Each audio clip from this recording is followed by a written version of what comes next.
जय माताजी मित्रों, आज फरीथी हूँ तमारा सारू नवा विडियोमां आवी गई छूं। आज तमारा माटे पपैयो अने मरचा आथेलानी रेसिपी करवानी छे। सौथी पहेला आपणे पपैयाने छोली अने एनी चीरो करवानी छे। एना माटे जोईती वस्तुओमां हळदर, लाल मरचुं, लसण, तेल, स्वाद प्रमाणे मीठुं। हाँ, तो हवे आपणी पपैयानी चीरो छे ए तैयार छे। कापेली हवे एमां आपणे मसाला बधा एड करशुं। थोड़ीक हळदर, लाल मरचुं, आमां लाल मरचुं वधारे पड़े जेथी ते स्पाइसी अने सारी लागे छे। स्वाद प्रमाणे मीठुं, लसण छे एने आपणे पीसी लेवानुं छे अने आमां एड करवानुं छे।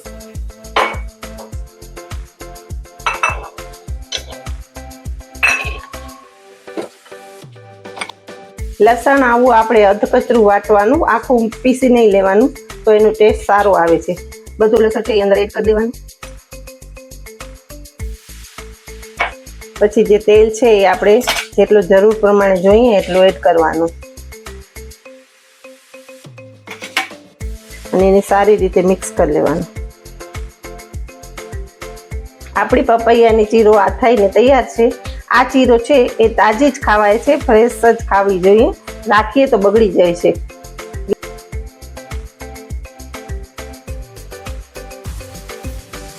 હવે આવી જ રીતે આપણે મરચા પણ બનાવશું। મરચા માટે થોડા મસાલામાં ફેરફાર છે, જેના માટે શેકેલ જીરું, સ્વાદ પ્રમાણે મીઠું, હળદર, તેલ, ગોળ, એક લીંબુ અને મસાલો છે મરચાનો।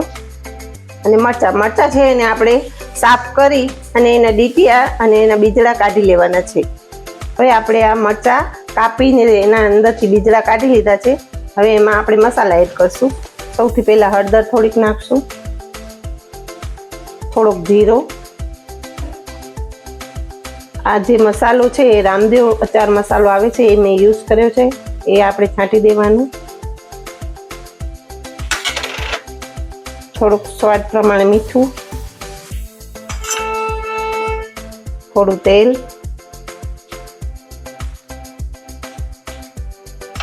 અને થોડું આપણે ગોળ આમાં એડ કરવાનું છે। જે આપણે લીંબુ રાખ્યો છે એને કટ કરી અડધો લીંબુ અંદર નાખી દેવાનું।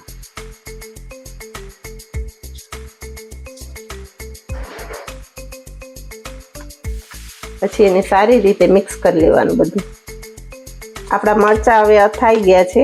હવે આજે આપણો અડધો લીંબુ બીજો બચેલો છે એને આવી રીતે ઝીણા ઝીણા કટકા કરી અને સાથે એડ કરી દેવાનું।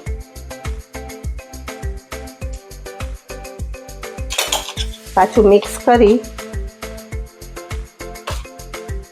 અને આ મરચા આથેલા તો આપણા 8 થી 15 દિવસ સુધી બગડતા નથી, આવા ને આવા સરસ રહે છે। હવે આપણા મરચા અને પપૈયાની ચીરો બંને રેડી છે। હવે આવા જ નવા વિડીયો માટે આપણે ફરી મળશું। ત્યાં સુધી મારા વિડીયોને લાઈક, શેર, સબસ્ક્રાઇબ કરજો। આવજો। જય માતાજી।